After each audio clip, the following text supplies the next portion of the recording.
Hi everyone, I am Chaitanya Sai here. So I completed my graduation in the stream of Electrical and Electronics Engineering in BTECH College.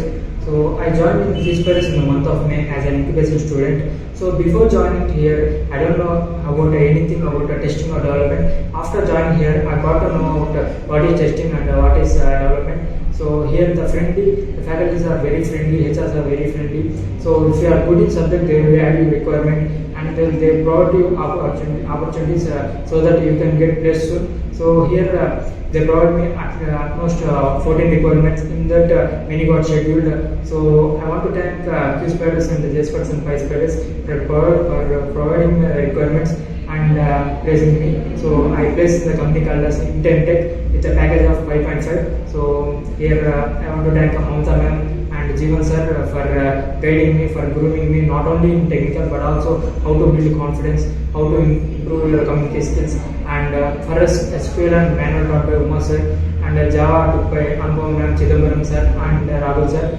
and Selling is done by Mamta ma'am. So I hope that if it is helpful and if your dream job is related to IT field, then you can blindly join Qspiders and Qspiders because they will definitely place you and they will provide you requirements if you are very good in subject. Thank you.